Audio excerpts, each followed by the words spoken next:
नमस्कार, मैं हूं अंकुर और आप देख रहे हैं सत्यहिंदी.com। आइए एक नजर डालते हैं अब तक की सुर्खियों पर। समाजवादी पार्टी के नेता आजम खान को नफरती भाषण के मामले में सजा क्या हुई, कई और नेताओं के नफरती भाषणों को लेकर सवाल उठाए जाने लगे हैं। सोशल मीडिया पर पूछा जा रहा है कि उनके खिलाफ क्या कार्रवाई हुई है।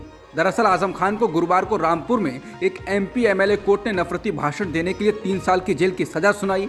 हालांकि उसी अदालत ने उन्हें तुरंत जमानत भी दे दी ताकि वो अपनी दोष सिद्धि के लिए उच्च न्यायालय में चुनौती दे सके। इसके बाद लोग सवाल पूछ रहे हैं कि बाकी नेताओं पर ऐसी कार्रवाई क्यों नहीं की गई है। इसमें सबसे पहला नाम याद आता है दिल्ली से BJP सांसद प्रवेश वर्मा का। उन्होंने इसी महीने मुस्लिम समुदाय पर एक विवादित बयान दिया था। वर्मा ने दिल्ली में सार्वजनिक मंच से भाषण के दौरान मुस्लिम व्यापारियों का बहिष्कार करने की अपील कर दी थी। विश्व हिंदू परिषद के कार्यक्रम में प्रवेश वर्मा ने कहा था कि इन लोगों को सबक सिखाने के लिए उनका बहिष्कार करने की जरूरत है। इसके अलावा पश्चिमी उत्तर प्रदेश के BJP नेता संगी सोम ने भी विवादित बयान दिया था। संगी सोम ने कहा था, जिस तरह एक वर्ग की आबादी बढ़ती जा रही है, जिस तरह से आतंक फैलता जा रहा है, ऐसे में राजपूत समाज को फिर से शस्त्र उठाने पड़ेंगे। हालांकि इस मामले में उस तरह की कार्रवाई नहीं हुई। संगी सोम साल 2013 में मुजफ्फरनगर में हुए दंगों के अभियुक्त भी हैं। राजस्थान से BJP नेता ज्ञानदेव आहूजा का बयान सोशल मीडिया पर तेजी से वायरल हो रहा था। कांग्रेस नेता सुप्रिया सीनेट ने उस वीडियो को साझा किया था। इसमें उन्होंने कहा था कि अब तक तो 5 हमने मारे हैं, पहली बार उन्होंने हमारा 1 मारा है। मैंने तो अब तक कार्यकर्ताओं को खुली छूट दे रखी है कि जो गौ तस्करी करे उसे मारो। खुल्लम खुल्ला छूट दे रखी है, बरी भी कराएंगे और जमानत भी कराएंगे। इस मामले में FIR दर्ज की गई थी, इसके बाद कार्रवाई नहीं हुई। इसके अलावा फरवरी 2020 में नागरिकता संशोधन कानून के खिलाफ दिल्ली के जाफराबाद में प्रदर्शन के दौरान BJP नेता कपिल मिश्रा का वीडियो सामने आया था, जिसमें उन्होंने पुलिस से कहा था कि अमेरिकी राष्ट्रपति डोनाल्ड ट्रंप के जाने के बाद हम आपकी भी नहीं सुनेंगे। ट्रंप जिस दिन भारत आए थे उसी दिन हिंसा भड़क गई थी। ऐसे ही नेताओं की लंबी कतार है, लेकिन उन पर कार्रवाई की कोई खबर नहीं आई। भारत में सत्ता चला रही BJP इन दिनों गुजरात और हिमाचल प्रदेश के विधानसभा चुनाव में जोर आजमाइश कर रही है। दोनों राज्यों के सियासी हालात देखने के बाद समझ आता है कि 182 विधानसभा सीटों वाले गुजरात में बगावत का कहीं कोई शोर नहीं है, जबकि 68 सीटों वाले हिमाचल प्रदेश में 16 सीटों पर पार्टी के नेता बगावत पर उतर आए हैं और उन्होंने चुनाव में पार्टी के अधिकृत उम्मीदवारों के खिलाफ नामांकन भर दिया है। इन नेताओं को मनाने में BJP के शीर्ष नेतृत्व के पसीने छूट गए हैं। 29 अक्टूबर को नामांकन वापस लेने का अंतिम दिन है और अगर पार्टी अपने बगावती नेताओं को मैदान से हटाने में सफल नहीं रही तो उसे हिमाचल प्रदेश की सत्ता को बचाना मुश्किल हो सकता है। वहीं गुजरात में BJP मुख्यमंत्री बदलने के साथ ही पूरी कैबिनेट भी बदल चुकी है, लेकिन बावजूद इसके असंतोष का कोई बड़ा स्वर नहीं सुनाई देता। जबकि हिमाचल प्रदेश BJP में पिछले साल हुए उपचुनाव में मिली हार के बाद से ही नेतृत्व परिवर्तन की चर्चाओं ने जोर पकड़ लिया था। जिस प्रदेश से BJP जैसी ताकतवर और बड़ी पार्टी के राष्ट्रीय अध्यक्ष आते हैं, उस छोटे से प्रदेश में इतनी बड़ी बगावत होने से निश्चित रूप से नड्डा के नेतृत्व पर भी सवाल खड़े होने लगे हैं। आगामी हिमाचल प्रदेश विधानसभा चुनावों में अमीर उम्मीदवारों में पहले स्थान पर पूर्व BSF जवान और BJP नेता बलबीर वर्मा उर्फ बिट्टू वर्मा हैं। 12वीं कक्षा पास आउट वर्मा चौपाल से मौजूदा विधायक भी हैं। उनके द्वारा चुनाव आयोग को सौंपे गए दस्तावेजों के अनुसार उनकी कुल संपत्ति 125 करोड़ रुपए है। दूसरे स्थान पर पूर्व मुख्यमंत्री स्वर्गीय वीरभद्र सिंह के बेटे विक्रमादित्य सिंह हैं। सिंह के पास 101 करोड़ रुपए की चल अचल संपत्ति है, जबकि अमीर उम्मीदवारों की लिस्ट में तीसरे स्थान पर पूर्व परिवहन मंत्री स्वर्गीय GS बाली के बेटे रघुवीर सिंह बाली हैं। वो नगर हुटा बगवा निर्वाचन क्षेत्र से चुनाव लड़ रहे हैं। बाली की कुल संपत्ति 92 करोड़ रुपए है। वहीं चौपाल से एक अन्य उम्मीदवार रजनीश खिमता की संपत्ति 31 करोड़ रुपए से ज्यादा है, जो चौथे सबसे अमीर उम्मीदवार हैं। गुजरात के पूर्व मुख्यमंत्री शंकर सिंह वाघेला के बेटे महेंद्र सिंह वाघेला आज कांग्रेस में शामिल हो गए हैं। कांग्रेस की गुजरात इकाई के अध्यक्ष जगदीश ठाकुर ने उनको पार्टी मुख्यालय में शामिल कराया। महेंद्र सिंह वाघेला ऐसे समय में कांग्रेस में शामिल हुए हैं जब गुजरात में दिसंबर में विधानसभा चुनाव होने की संभावना है। पत्रकारों से बातचीत करते हुए उन्होंने कहा कि वो किसी अपेक्षा के साथ कांग्रेस में शामिल नहीं हुए। अगर पार्टी चाहेगी तो वो चुनाव लड़ेंगे। उन्होंने BJP को लेकर कहा कि उन्होंने भाजपा में शामिल होने के तुरंत बाद उसे छोड़ दिया था क्योंकि मैं सहज नहीं था। महेंद्र सिंह वाघेला ने यह भी दावा किया कि उन्होंने लगभग 27 वर्षों तक कांग्रेस और पार्टी के नेताओं के लिए काम किया है और एक बार फिर उनके साथ अच्छा काम करेंगे। प्रधानमंत्री नरेंद्र मोदी ने शुक्रवार को हरियाणा के फरीदाबाद में देश के गृह मंत्रियों के साथ बातचीत में फेक न्यूज़ को लेकर भी नसीहत दी। उन्होंने कहा कि एक छोटी सी फेक न्यूज़ पूरे देश में बड़ा बवाल खड़ा कर देती है। लोगों को हमें एकजुट करते रहना होगा कि कोई भी चीज़ आती है तो उसको फॉरवर्ड करने से पहले, मानने से पहले वेरीफाई करें। मोदी का यह बयान सोशल मीडिया पर वायरल हो गया है और लोग उनकी ही पार्टी के द्वारा फैलाई गई खबरों को भी ट्वीट कर जवाब दे रहे हैं। पीएम नरेंद्र मोदी ने हरियाणा का फरीदाबाद जिले में हो रहे सभी राज्यों के गृह मंत्रियों के चिंतन शिविर को वीडियो कॉन्फ्रेंसिंग के जरिए संबोधित किया।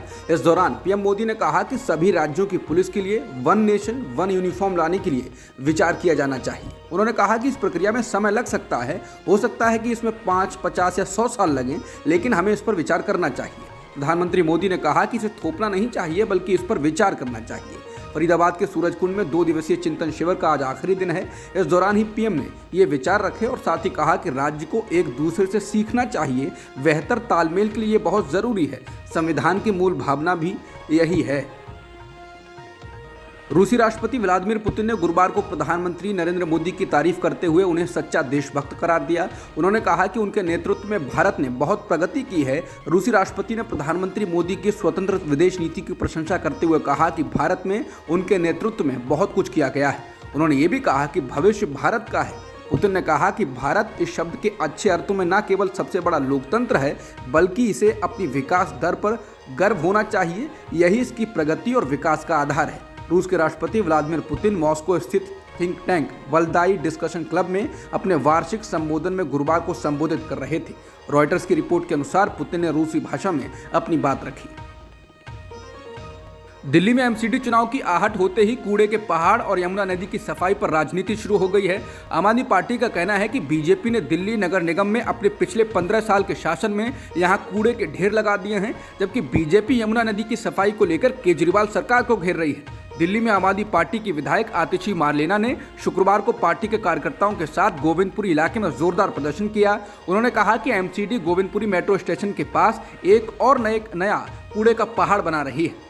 उन्होंने कहा कि बीजेपी ने दिल्ली में पहले ही कूड़े के 3 बड़े पहाड़ खड़े कर दिए हैं और अब वो 16 और कूड़े के पहाड़ बनाने जा रही है। बता दें, एमसीडी के चुनाव इस साल मार्च में प्रस्तावित थे, लेकिन केंद्र सरकार ने कहा था कि वो दिल्ली के तीनों नगर निगमों को एक करने जा रही है और इस वजह से एमसीडी के चुनाव लटक गए थे। दिल्ली में एमसीडी चुनाव से पहले बीजेपी और आम आदमी पार्टी के बीच तकरार बढ़ गई है। इस बीच बीजेपी के दिल्ली से सांसद प्रवेश वर्मा ने यमुना नदी के कालिंदी कुंज का निरीक्षण किया। इस दौरान उन्होंने यमुना में झाग हटाने के लिए काम कर रहे अधिकारियों को काफी अभद्र भाषा में खरी खोटी सुनाई। वायरल वीडियो में देखा जा सकता है कि प्रवेश वर्मा कह रहे हैं, ये केमिकल तेरे सर पर डाल दूं। वो अधिकारी को लगातार डांट रहे हैं और कह रहे हैं कि 8 साल से क्या करते रहे। हालांकि एक अन्य वीडियो में वहां मौजूद स्थानीय ने अधिकारी का पक्ष लेते हुए प्रवेश वर्मा को खूब सुनाई। शख्स ने कहा कि वो रोज यमुना की सफाई करने खुद आता है। जब बीजेपी सांसद ने कहा कि हमारी टीम आती है सफाई करने के लिए, तो शख्स ने कहा कि कोई नहीं आता आपका यहाँ। उसने कहा कि आप लोगों को ये पता ही नहीं है कि हम कैसे यमुना की सफाई कर रहे हैं। अगर आपको पता होता तो बता दीजिए ये कौन सा केमिकल है। इस सवाल पर सांसद समर्थकों सहित चुप हो गए और पीछे हटते दिखाई दिए। इसके बाद आम आदमी पार्टी इस वीडियो को ट्वीट कर बीजेपी पर निशाना साध रही है। राजस्थान के राजसमंद जिले के नाथद्वार में 369 मीटर की भगवान शिव की प्रतिमा बनाई गई है, जो दुनिया में सबसे ऊंची शिव प्रतिमा बताई जा रही है। शनिवार को इसका लोकार्पण समारोह शुरू होने जा रहा है। इस प्रतिमा का नाम विश्वास स्वरूपम दिया गया है। प्रतिमा को बनाने में 10 साल का समय लगा और इसे दुनिया का टॉप 5 ऊंची इमारतों में स्थान मिला है। इसे संत कृपा सनातन संस्थान द्वारा तैयार किया गया है। लोकार्पण समारोह 29 अक्टूबर से शुरू होकर 6 नवंबर तक चलेगा और इसकी शुरुआत मुख्यमंत्री अशोक गहलोत, विधानसभा अध्यक्ष सीपी जोशी और अन्य की उपस्थिति में मुरारी बापू की रामकथा से होगा। दिल्ली के मुख्यमंत्री अरविंद केजरीवाल ने भारतीय नोटों पर महात्मा गांधी के साथ साथ लक्ष्मी और गणेश जी की तस्वीर लगाए जाने को लेकर प्रधानमंत्री नरेंद्र मोदी को पत्र लिख दिया है। 2 दिन पहले अरविंद केजरीवाल ने प्रेस कॉन्फ्रेंस कर भारतीय नोटों में लक्ष्मी और गणेश की तस्वीर लगाए जाने की मांग की थी। उनकी इस मांग के बाद बीजेपी और कांग्रेस के नेताओं ने भी तमाम प्रतिक्रियाएं दी और सोशल मीडिया पर भी इसे लेकर माहौल काफी गर्म रहा। आम आदमी पार्टी ने बीजेपी से पूछा है कि वो केजरीवाल की इस मांग का विरोध आखिर क्यों कर रही है। केजरीवाल ने अपने पत्र में लिखा है कि देश के 130 करोड़ लोगों की इच्छा है कि भारतीय नोटों पर एक तरफ गांधी जी और दूसरी तरफ गणेश और लक्ष्मी जी की तस्वीर होनी चाहिए।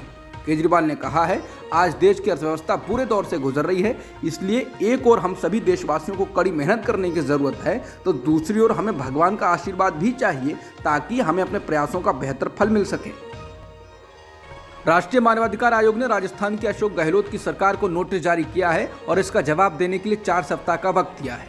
दरअसल बीते दिनों राज्य में 8 से 18 साल तक की लड़कियों को स्टाम्प पेपर पर बेचने, कर्ज न चुका पाने की वजह से राज्य के लगभग 6 जिलों में लड़कियों की खरीद फरोख्त कर इन्हें दिल्ली, मध्य प्रदेश, उत्तर प्रदेश, मुंबई और विदेशों में भेजे जाने के दावे किए गए थे। बीबीसी के अनुसार डीजीपी एमएल लाठर ने नोटिस को लेकर कहा है, ये भी पेपर न्यूज़ है और वो भी पेपर न्यूज़ है। अभी हमें नोटिस नहीं मिला है। खबरों में जो छपा है वो एक पक्ष है, हम इसकी जांच करेंगे कि वास्तविकता क्या है। आयोग ने नोटिस में कहा है, अगर ये मीडिया रिपोर्ट सही है तो ये मानवाधिकार का उल्लंघन है, इसमें शामिल लोगों पर कार्रवाई होनी चाहिए। नोटिस को लेकर राजस्थान के मंत्री प्रताप सिंह खाचरियावास ने बीबीसी से कहा, ये मीडिया रिपोर्ट है, आयोग ने बिना जांच कराए ही नोटिस जारी कर राजनीतिक मुद्दा बना दिया है। गुजरात में टाटा एयरवेज के C-295 ट्रांसपोर्ट विमान परियोजना की घोषणा के बाद एक बार फिर ठाकरे की शिवसेना मुख्यमंत्री एकनाथ शिंदे पर हमलावर हो गई। पूर्व मंत्री आदित्य ठाकरे ने शिंदे के नेतृत्व वाली सरकार की खिंचाई की और पूछा कि जो परियोजना महाराष्ट्र में आने वाली थी वो पड़ोसी राज्य गुजरात के पास क्यों चली गई। ठाकरे ने शिंदे सरकार पर राज्य के विकास के प्रति गंभीर नहीं होने का आरोप लगाया और राज्य के हितों की रक्षा करने में विफल होने के लिए इसकी आलोचना की। हालांकि बीजेपी ने जवाब में कहा कि पूर्व सरकार ने प्रस्तावित परियोजना के लिए कुछ नहीं किया। बता दें, गुजरात के वडोदरा में 22,000 करोड़ के ट्रांसपोर्ट विमान को बनाने के प्रोजेक्ट का ऐलान किया गया है। इसको टाटा और एयरबस मिलकर बनाएंगे। 1947 में हुए भारत के विभाजन के बाद बने पड़ोसी मुल्क पाकिस्तान में पहली बार ऐसा हुआ है जब वहां की खुफिया एजेंसी ISI के प्रमुख को प्रेस कॉन्फ्रेंस करनी पड़ी। ISI के चीफ नदीम अंजुम जब गुरुवार को प्रेस कॉन्फ्रेंस में पत्रकारों के सामने आए तो लोग हैरान रह गए। बता दें, इन दोनों पाकिस्तान में हालात बेहद उथल पुथल वाले हैं। पूर्व पीएम इमरान खान ने देश की शहबाज शरीफ सरकार के साथ ही आर्मी के खिलाफ भी मोर्चा खोला हुआ है। इमरान खान उनकी हुकूमत के गिरने के बाद से ही आर्मी को निशाने पर लेते रहे हैं। कुछ दिन पहले पाकिस्तानी पत्रकार अरशाद शरीफ की केन्या में गोली मारकर हत्या कर दी गई थी। इस मामले में आर्मी चीफ कमर जावेद बाजवा की भूमिका पर सवाल खड़े हुए हैं। इस मामले के तूल पकड़ने के बाद ISI चीफ और इंटर सर्विस पब्लिक रिलेशंस यानी ISPR के लेफ्टिनेंट जनरल इफ्तिखार बाबर ने अरशद शरीफ की मौत और इमरान खान के द्वारा आर्मी पर किए जा रहे हमलों को लेकर अपनी बात पत्रकारों के सामने रखी। ISI चीफ ने कहा कि अरशद शरीफ की जिंदगी को पाकिस्तान में कोई खतरा नहीं था और केन्या में रहते हुए भी वो ISI के संपर्क में थे। नदीम अंजुम ने कहा कि ऐसा नहीं हो सकता कि दिन की रोशनी में कोई गद्दार मीर जाफर और मीर सादिक कहे और रात को मुलाकात करे। नदीम अंजुम ने पूछा कि पहले इमरान खान क्यों आर्मी की तारीफ किया करते थे। उन्होंने कहा कि आर्मी को गद्दार इसलिए कहा गया क्योंकि आर्मी ने मुल्क के संविधान के खिलाफ काम करने से इनकार कर दिया था। उन्होंने पूछा, अगर आर्मी चीफ गद्दार हैं तो इमरान खान उनसे छुपकर क्यों मिलते हैं। पाकिस्तान के पूर्व प्रधानमंत्री इमरान खान ने लाहौर से इस्लामाबाद के लिए लंबा मार्च शुरू कर दिया है। इस दौरान PTI समर्थकों की भारी भीड़ मार्च में साथ चल रही है।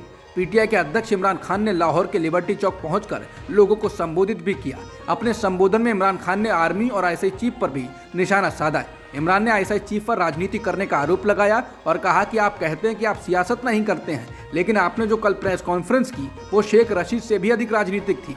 इमरान ने कहा कि DG ISI ध्यान से सुनो, मैं जो जानता हूं वो इसलिए चुप हूं क्योंकि मैं अपने संस्थानों और देश को नुकसान नहीं पहुंचाना चाहता।